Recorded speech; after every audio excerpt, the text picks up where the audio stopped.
कर्म का भोग कैसे भोगते हैं। एक समय की बात है। एक पति पत्नी थे। पति पत्नी जंगल से अपने घर की तरफ जा रहे थे। चलते चलते उन्होंने एक पेड़ के नीचे विश्राम करने का सोचा। पति अपनी पत्नी की गोद में अपना सर रखकर सो गया। तभी वहां पर एक योद्धा आया। योद्धा भी विश्राम करने के लिए पास वाले पेड़ के नीचे बैठ गया।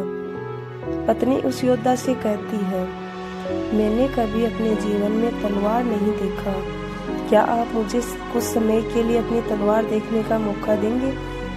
योद्धा को उस औरत की बातों पर विश्वास हो जाता है और वह उस तलवार को उस औरत को देखने के लिए दे देता है। औरत तलवार पकड़ते ही अपने पति का गला काट देती है और तलवार योद्धा की तरफ फेंक देती है और खुद नगर की तरफ भागते हुए कहती है, एक योद्धा ने मेरे पति को मार डाला।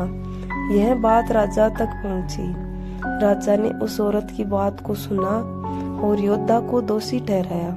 राजा ने अपने सलाहकार से पूछा, क्या उचित सजा होगी।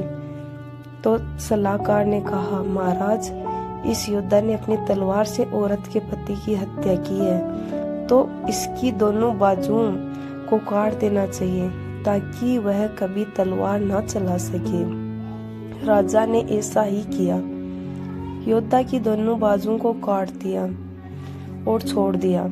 जब योद्धा की बाजू काटती जाती है तो वह उस पीड़ा और अपमान को सहन नहीं कर पाता है और पहाड़ से कूदकर आत्महत्या करने की सोचता है। लेकिन रास्ते में उसे एक साधु रोक लेता है। उस योद्धा को बताता है कि उसे उसकी स्थिति पता है और उसे ध्यान लगाने को कहता है।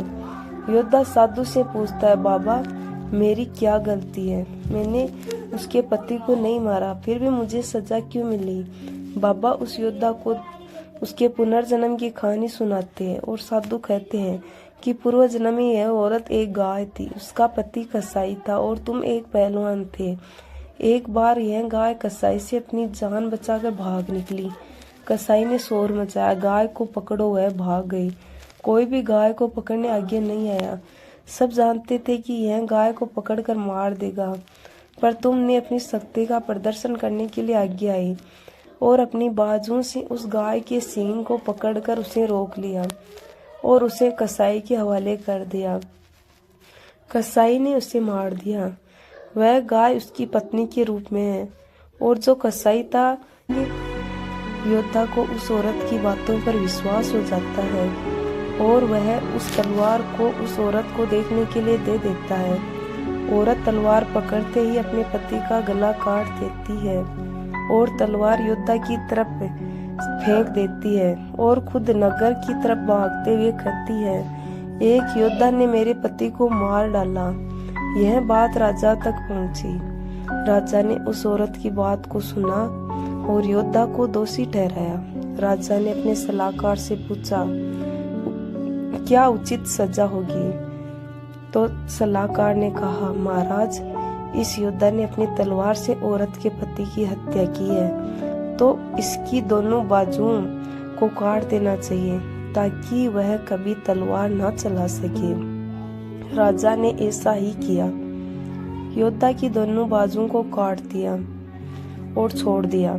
जब योद्धा की बाजू काटती जाती है तो वह उस पीड़ा और अपमान को सहन नहीं कर पाता है और पहाड़ से कूदकर आत्महत्या करने की सोचता है। लेकिन रास्ते में उसे एक साधु रोक लेता है। उस योद्धा को बताता है कि उसे उसकी स्थिति पता है और उसे ध्यान लगाने को कहता है।